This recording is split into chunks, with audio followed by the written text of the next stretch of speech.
Matapat na si Monica. Isang masayahing bata si Monica. Kinawiwilihan siya ng lahat dahil sa pagiging masunurin niya sa kanyang mga magulang. Masipag siya pagdating sa mga gawaing bahay. Lagi siyang naaasahan ng kanyang inay at itay kapag sila ay nasa trabaho. Inay, tapos na po ako magwali sa sala at sa bakuran. May gusto po kayong ipagawa? Wala na anak, magpahinga ka na. Tiyak pagod ka. Sige po, inay. Itay, pinagtimpla ko po kayo ng kape. Aba, salamat Monica. Napakabait mo talaga. Isang araw, bago pumasok sa trabaho ang mag-asawa, muling inihabilin kay Monica ang pag-aalaga sa kanyang kapatid at paglilinis ng bahay. Mga anak, aalis na kami. Mag-iingat kayo dito, ha? Monica, wag mong pababayaan ang kapatid mo ha. Opo, itay. Inay, wag po kayong mag-alala. Ayan, Christian, pwede ka na maglaro. Pero wag kang tatakbo, ha? Baka madapa ka. Maglilinis muna ako dito. Dito lang ako manonood ng TV. Habang busy si Monica sa paglilinis ng bahay, hindi niya napansin na wala na si Christian sa inuupuan niya. Christian! Christian! Nasaan ka na? Sabi ko huwag ka aalis eh. Christian! Nasaan ka na ba? Hinanap ni Monica sa kwarto at sa sala ngunit hindi niya nakita ang kapatid. Maya-maya, Bulaga! Hahaha! Ate, nagulat ka ba? Ay, Christian, ano ka ba? Bakit mo ginawa yun? Tingnan mo yung nangyari. Nasagi ko ang laptop ni Papa. Tiyak papagalitan niya ako dahil nahulog ko to. Ate, sorry. Hindi ko sinasadya. Patawarin mo na ako. Okay lang, Christian. At dumating na nga ang kanilang magulang galing sa trabaho. Mga anak, nandito na kami. Oh, anong nangyari sa laptop ko? Tatay, sorry. Hindi ko po sinasadya. Nahawi ng kamay ko kaya nahulog. Sorry po talaga. Hindi na mauulit, tatay. Tatay, wala pong kasalanan si ate. Ginulat ko po siya kaya niya nahulog ang laptop. Sorry po, tay. Ako po ang may kasalanan. Wag na kayong malungkot. Salamat Monica at nagsasabi ka ng totoo. Pati ikaw Christian. Kahit may kasalanan kayong nagawa, mas pinili niyong maging tapat. Tama ang tatay nyo. Ayan, wag na kayong malungkot at ipagluluto ko kayo ng paborito nyong pansit. Tama't, nanay!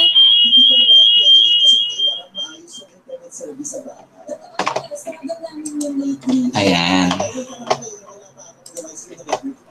Napanood ba ng maayos ang maikling kwento patungkol kay Monica? So anong magandang katangian ang ipinakita niya? Akiko.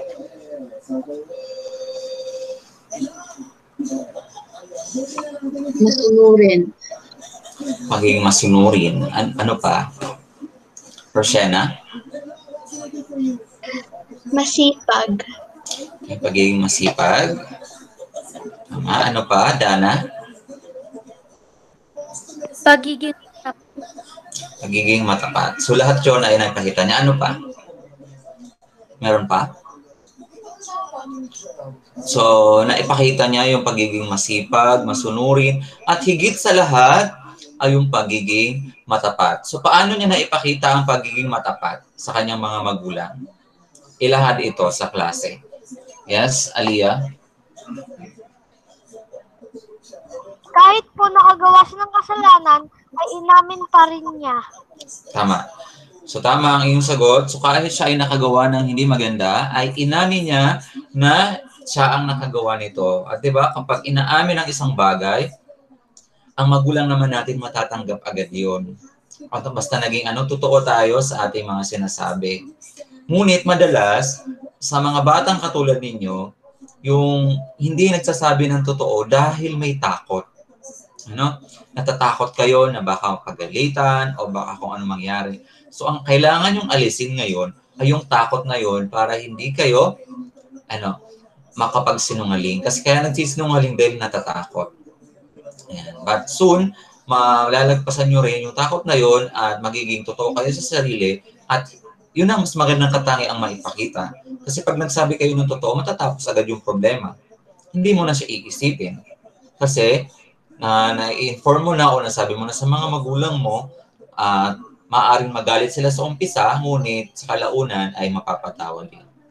Ngayon naman, meron akong ipapakita na alam kong pamilyar kayo sa bagay na ito at nais kong hingin ang inyong mga patungkol dito. Ayan, hindi ko pala na-slide kanina. Ayan, nakikita nyo yan?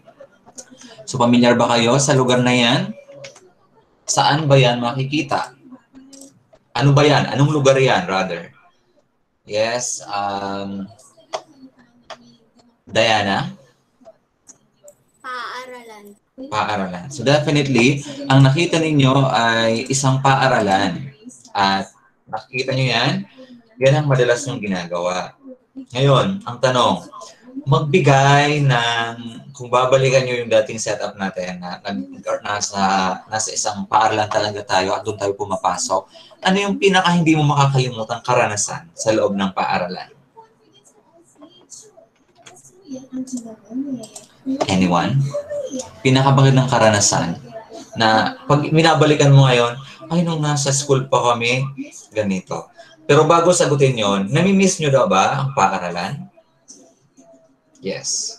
Diba? Kung paanong pumapasok, nakasuot ng uniform, nakaupo, nagre-recess, kumakain, diba? Naglalaro. So lahat yon. Pero sa lahat ng nabanggit ko, alam ko meron kayong isang bagay na mas na-miss o mas pag naalala nyo natutuwa kayo, nagagala kayo sa mga bagay na yun. So magbigay ng halimbawa. Anika? Mga kaibigan ko po. Yes, truly. Kasi sa bahay, walang katulad nito. Walang katulad dun sa dati nating setup na may kaibigan kang pwedeng makausap, na pag-recess, pagkasama kayong bibili. So tama yan. Ano pa? Okay, si Jaisley. Yung mga energizer po. Yung mga energizer na truly every morning, di ba? Naging routine nyo na yun na pagpasok, maaga pa lang. Actually, mas maaga kayo ng face-to-face. Kung nagkaklase tayo ngayon ng 8, imagine noon, 6:30 ba? Nasa school na kayo. Sino yung 6:30 nasa school na? O maaga pa doon? O di ba? Tapos ngayon, may mga times na parang nagrereklamo pa yata yung iba na sobrang aga or puyat pa or inaantok pa. Kung babalikan nga natin yung dati nating pag-aaral, tayo ay mas maaga pa sa 8 a.m. Tayo ay 6:30 na sa school na. Ano pa? Yung karanasan nyo na maganda, masaya pag naaalala. Si ano naman? Si Santara. Kapag po nag-groupings po kami. Yun. Alam ko nami-miss yung ang groupings kasi doon nyo na ipapakita yung creativity nyo, nag-roleplay kayo, and then minsan may nag-aaway. Tama ba ako? May nag-aaway dahil hindi alam kung sino susundin, hindi matapos-tapos yung ginagawa. So lahat yun nangyayari sa loob ng paaralan. Pero hindi ipapahalata na nag-aaway kasi nandun si ma'am o nandun si sir. So ayaw marinig na mayroon si argumentong nangyayari. Ano pa? Yung iba, hindi naka-open ang camera talaga. Or minsan, class, sabihin nyo sa akin kung naka-open kayo o hindi. Kasi baka naman naka-open kayo, hindi ko lang makita sa akin. Kasi baka sa connection din. Okay? Maaring ganun. So, sino pa? Si Hana. Yung flag ceremony po tuwing Monday. Ayun. Tapos may exercise, merong iba, syempre yung dating na nasa school, and then may mga ginagawa. At isa na yun yung flag ceremony nga. Roshena.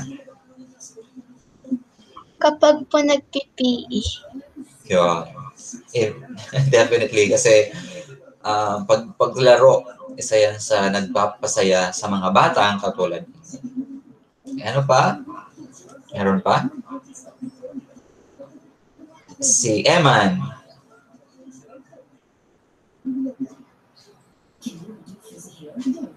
Wala si Eman. Si Percy. Ano ang Percy yung pinaka naalala mo sa sa face-to-face na setup natin dati?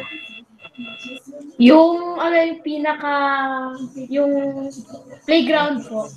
Yung playground. Definitely after class or kapag may mga events, activities sa school, nutrition month, mayroong buwan ng wika, and so dapat malapit na yung December, mayroon na dapat Christmas party.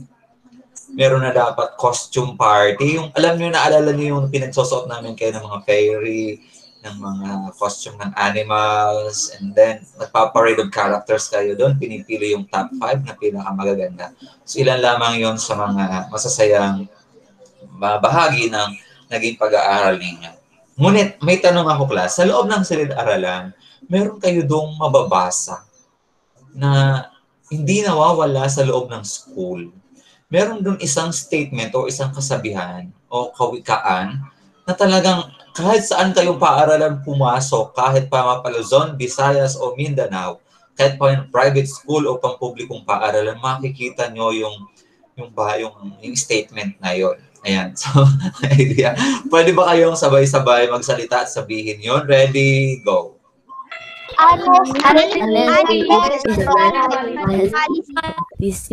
Very good. So, yun yung madalas makita natin sa ating mga paaralan. So, pagpasok nyo pa lang, yun ang pinakamalaking makikita. Ngayon, ano kaya ang rason? Bakit yan ang pinakakasabihan na talagang sinusuportahan o pinangahawakan ng DepEd o ng Departamento ng Edukasyon? Kung sino yung may handle sa inyo bilang mga mag-aaral? Bakit hindi na lang reading, hindi na lang ibang kasabihan? Halimbawa, ang batang matapat ay ano pa yung mga kasabihan? Ang batang magalang ay kinalulugan. Bakit sa honesty class bumagsak or bakit ito yung pinakasinusuportahan? So definitely, mahalaga yung pagiging matapat sa loob ng paaralan. Ngayon, ang tanong, kung mahalaga po ang pagiging matapat sa loob ng paaralan, paano ngayon na nasa pandemic? Paano ngayon na nasa online distance learning or yung acronym natin is ODL or modular distance learning? Paano gagamitin ang pagiging matapat? Sa tingin ninyo, magagamit pa rin kaya ang pagiging matapat? Magagamit pa rin kaya natin ang kasabihang honesty is the best policy sa panahon ng pandemya at nasa ganitong setup tayo? Sinong pwedeng sumagot? Yes, let's have si Abam nga. Abam, nandyan ka ba? Or hindi ko lang talaga makita yung ibang picture. May mga iba na kahit siguro nakabukas, hindi ko makita dahil sa connection. Abam? O si Angelica. Magagamit pa ba ang kasabihang honesty is the best policy kahit nasa ganitong setup? Nasa ODL or online distance learning? Definitely, yes. So, sino naniniwala na magagamit? Taas ang kamay.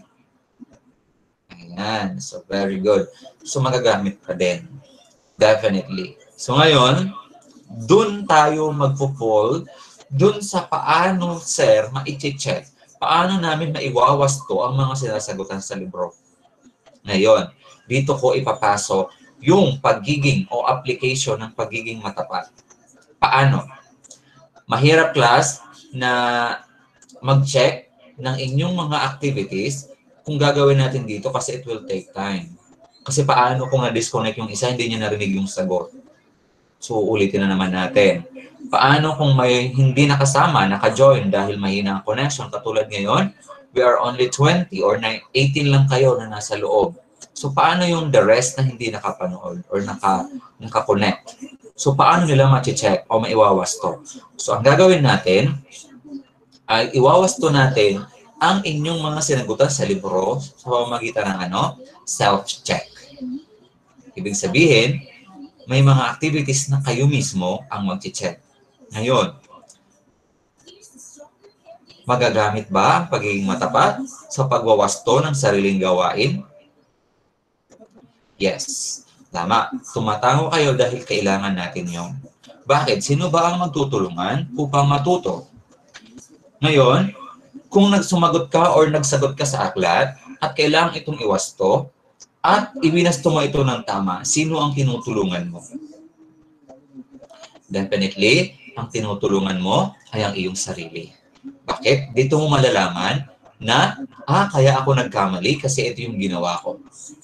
Kaya ako nakakuha ng perfect na score dahil nakuha ko ang tamang paraan ng pagsosolve. So, ibig sabihin, tutulungan nyo ang inyong sarili na assess. Okay? Doon lang sa aklat. Kasi meron tayong mga activities na nakalink. Kung mapapansin niyo, pag nag-tick kayo ng sagot at natapos nyo ng sagutan yung 5 questions, meron na agad score. There's nothing wrong with that. Yung nasa Google Classroom, there's nothing wrong with that. Kasi nakikita ko lahat, naka-drive, nakalagay lahat doon yung mga task na ginawa ninyo per subject at kung sino yung may-ari noon. So, nasi-check ko siya. Paano nga kapag nasa module? Paano kapag nasa aklat? Paano nyo siya may wawasto? So, ang magwawasto ay kayo. Okay? So, sa kanyo na lang ibibigay ang score. So, ang gagawin naman ng inyong guro, katulad ko, ibibigay ko ang mga naging sagot. Katulad kanina sa activities sa math, ibibigay ko ang mga naging sagot. Okay? So, ngayon, iwawasto ninyo. So, para mas maunawaan, kung paano nakuha, lalo sa problem solving, naglalagay ako ng explanation o pagpapaliwanag kung paano ito nakuha. Okay? So ngayon, kung yung answer key at yung sagot ninyo ay pareho naman tama, there's no need to explain. Kasi ibig sabihin, naunawaan mo, kaya nasagutan mo na tama. Ngayon, punta muna tayo, class, dito sa mga palatandaan ng pagiging matapat. Okay. So ito ang kailangan nating tandaan. Lalo at gumagamit din naman tayo ng modular o modules paminsan-minsan. Pakibasa nga ang unang bahagi, Amer.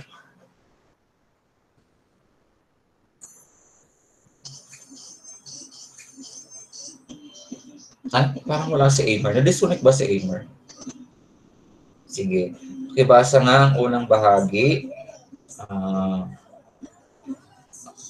Pakibasa. Akiko, pakibasa mo ang unang bahagi.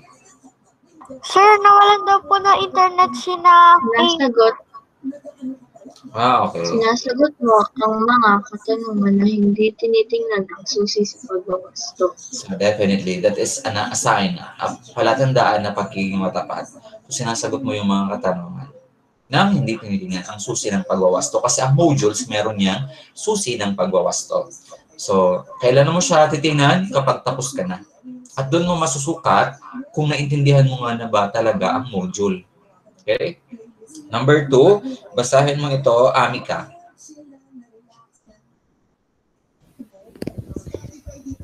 Binabasa mo ang lahat ng nakapaloob sa mga aralin. Tama. Binabasa. Sabi ko nga, class, reading is a very essential tool o yung pagbabasa ng mga aklat, ng mga aralin ay napakahalaga. Alam nyo ba, class, marami kayong matututunan na hindi na ituturo sa school kasi hindi naman lahat ng bagay na natututunan nyo magagaling sa school. Pero marami pa kayong matututunan, napakalawak pa rin ang inyong matututunan kung kayo ay nagbabasa. Okay? So, ibibigay ko yung aking sariling experience. Kasi ako, class, nag-aral ako ng kolehiyo na sabihin na natin ako ay self-supporting. Okay? So, ibig sabihin, nag-aaral ako sa gabi. That is for 5 to 8 p.m. At sa umaga ay nagtatrabaho. So, natapos ko ang kolehiyo na binabasa ko na lang ang mga aralin kahit hindi ko na naririnig ng kumpleto sa paaralan. Bakit? May mga pagkakataong kulang naman ang oras para maunawaan mo lahat. So, anong ginagawa ko?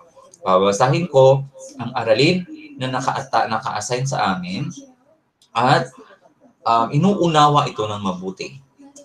Siyempre, dahil nag-aaral nga ako, so anong nangyari? So, nagkakaroon pa rin ng mataas na marka. Kaya nga ako, class, despite na nag-self-supporting, or sabihin na natin nag-aral sa gabi, nagtatrabaho sa umaga, ay nakapasa pa rin saan? Sa pagsusulit para sa mga guro. Kaya ako ngayon ay nakakapagturo. At malaking bahagi doon sa naituturo ko sa inyo o na ibabahagi sa inyo ay hindi dahil natutunan ko sa paaralan nung ako ay elementarya at sekundarya o kolehiyo. Marami sa bahaging iyon ay natutunan ko at naibahagi ko sa inyo dahil ako ay nagbabasa. Nakuha? Yan, mahalaga. Sir? Yes. Sir, di raw po maka-join si Carl. Mahina raw po connection niya. Okay. Again, naka-record naman siya. So, ibibigay na natin. Next, number 3. Basahin mo nga ito, JM.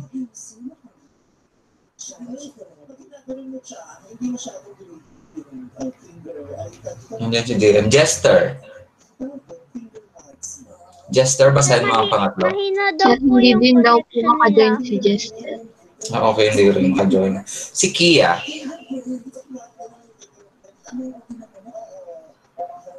Basahin mo ang Kia, ang number 3.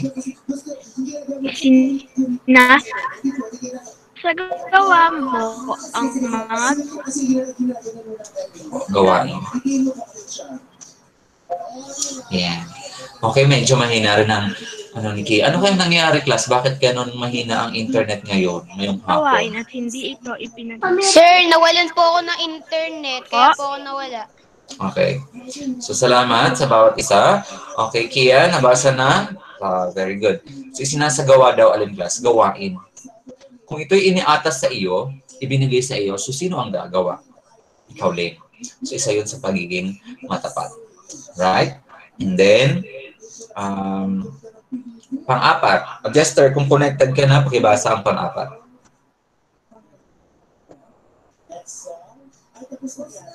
Tinutupad mo ang ipinangako o sinabing gagawin na mag-aaral. Yan. So, tinutupad. So, di pangako gagawin ko po. So, dapat isagawa mo talaga ng buong puso. Hindi dahil sinasabi lang ng bibig. Okay? At ang panghuli, ipakibasa ang panghuli natin. Jaisley. nakikiisa ka sa mga gawain na kinakailangang may kapangkat. Yan. Ngayon, ang tanong, Sir, paano kami magkakaroon ng pangkatang gawain? Abangan ninyo sa mga susunod nating aralin dahil magkakaroon kayo ng groupings. Kung paano ito magaganap, so malalaman ninyo sa mga susunod na pag-aaral natin. Pero magkakaroon kayo ng pangkatang gawain. Ibig sabihin, mag-uusap-usap kayo online din para pag-usapan ang nakaatas na gawain para sa inyo. At pag nagpag-usap-usap na kayo, isasagawa nyo ito o ipapasa nyo ito na sabay-sabay. Okay. So soon, makikita nyo. So ito ay ilan sa mga palatandaan. Kasi class, meron pa. Alam ko meron pa na pwede maidagdag yan sa pagiging matapat. Hindi naman yan nalilimitahan sa 4 o 5. Ang pagiging matapat pwedeng talagang, ayan, papasok lang ni Marius. Ang pagiging matapat ay sobrang lawak na pwede mong magawa lahat na, or I mean, may apply, lalo ngayon sa panahon na nasa pandemic tayo. Okay? At mamaya, may mga sasagutan kayo sa module at saka sa aklat. Yung iba na sagutan nyo na yon I believe, pero itry natin class na i-check kung ano yung mga naging sagot ninyo doon. So, yung sa page 20-21 ng inyong aklat, kung mapapansin ninyo, meron doong kwento patungkol kay Jessica. Naalala? Ayan. So, ang tanong, ayan, saglit lang. May mga nagme-message sa akin class na school-related na bagay. Ang tanong, anong katangian meron si Jessica sa umpisa ng kwento?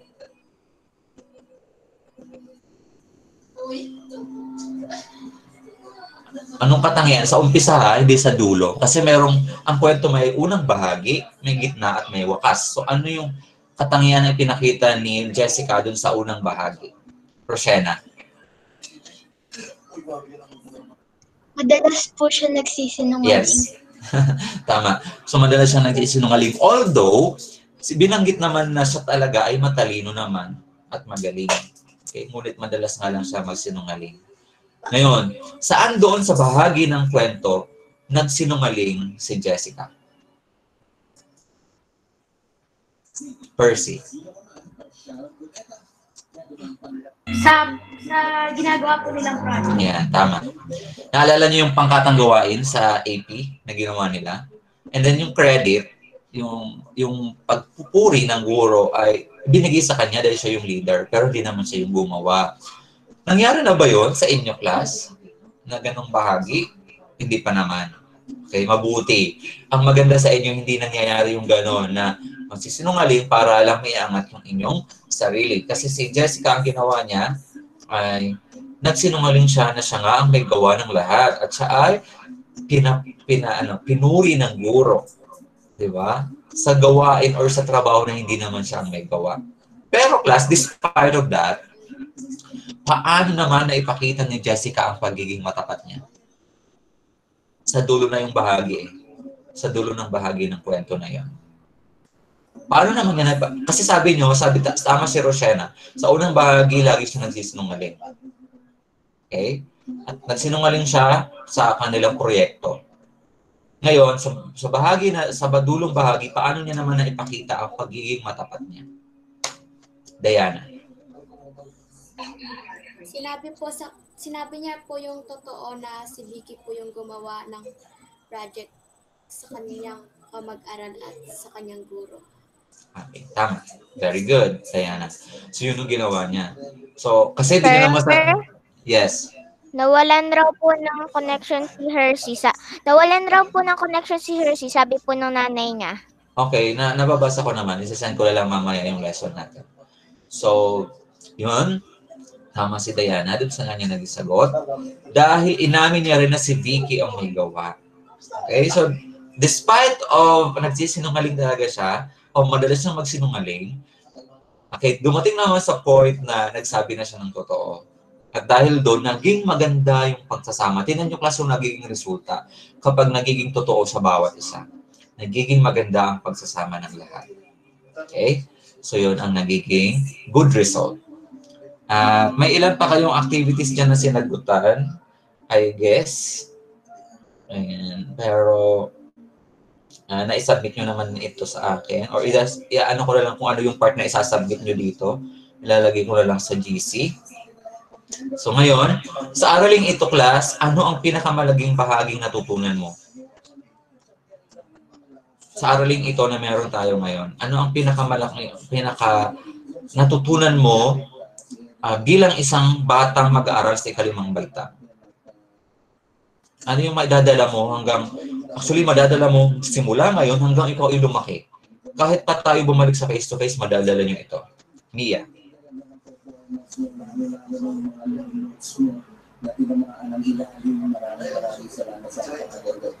Okay, tama. So, wag magsisinungaling. Tama yun. So, magsabi lagi na totoo. Ano pa? Ayan. Hello. Ayan, akala ko na nawala din yung connection ko. Nandiyan pa kayo, class? Or narinig pa ako? Opo. Okay. Opo. Ayan.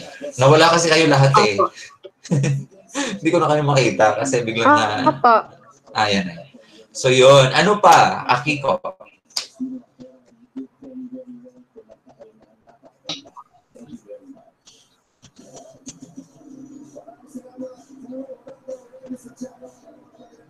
Ano pa?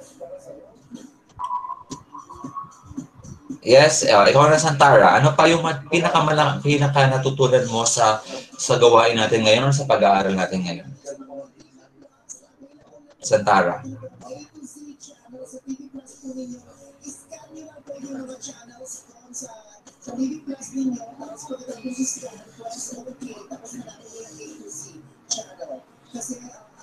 Nawala din. Hindi ko marinig. Ayun, nag-stop. Anyway. Kiko, ikaw, ano pa? Yan, bumalik na lahat. Yan, pagiging matapat. So, i-hashtag nyo ngayon. So, lagi tayo may hashtag tuwing ESP class tayo. So, kung naalala nyo yung lesson 1 natin, mapanuri. Diba? Katotohanan. Knowledge, power. Kaya ngayon naman, pagiging matapat. So ngayon, class, ibibigay ko na mga gagawin ninyo. Gagamitin nyo yung ilan na nasa module kasi yung nasa aklat ay guess na sagutan nyo na yun. So ito yung sasagutan ninyo, class. sundan nyo kung alin doong bahagi. Sa week 5 and 6, meron pa rin kayong sasagutan doon. So, ito.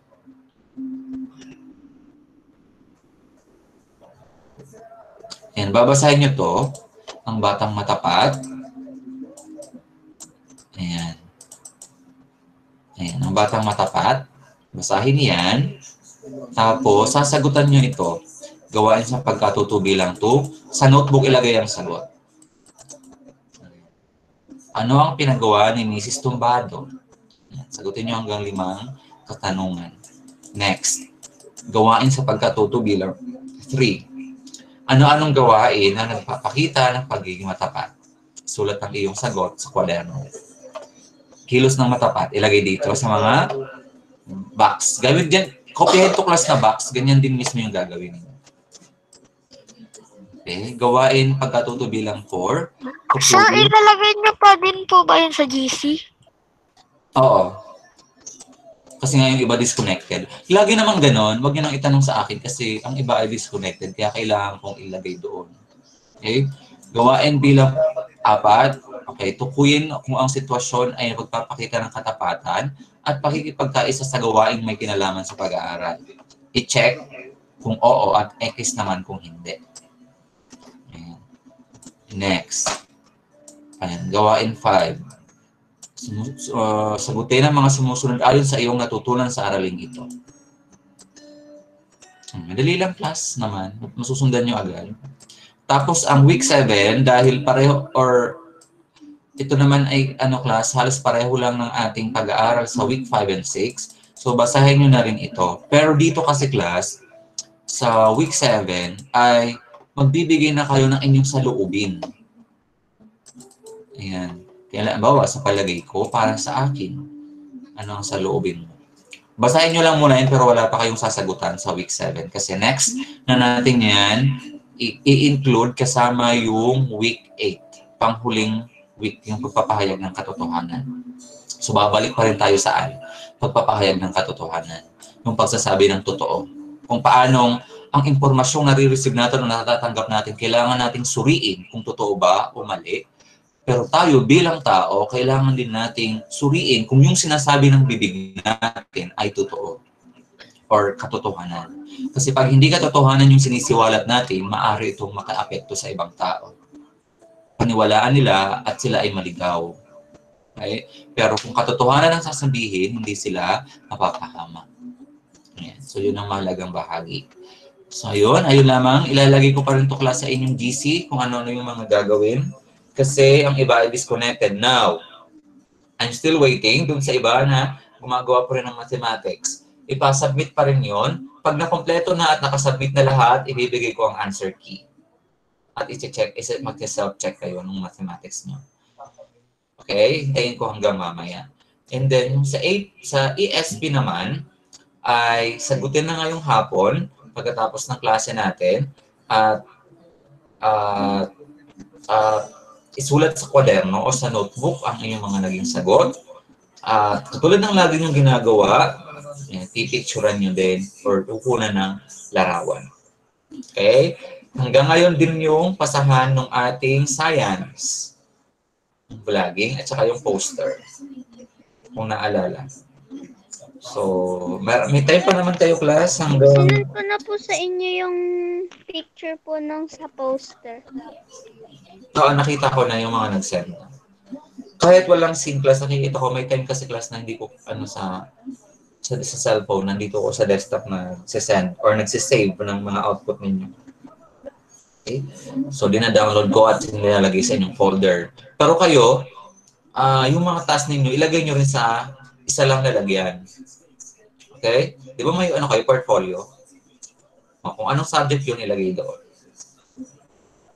Tulad ng ginawa nyo sa arts. Sa science, yung poster, ilagay sa science. Sa portfolio. Okay, hanggang dun lang kasi mapapahaba na naman tayo class. Yung iba ay hindi talaga class makapasok at nahihirapan para pag pinanood nila is maikli lamang yung maging pag-aaral. Ang mahalaga, nakuha na natin yung pinaka-main point, yung mahalaga ng pagiging matapat at mga palatandaan ng pagiging matapat ng isang bata, lalo sa panahon ng pandemya. I hope hindi lang ito nandito sa ating isip, kundi ilagay ito saan? Sa puso.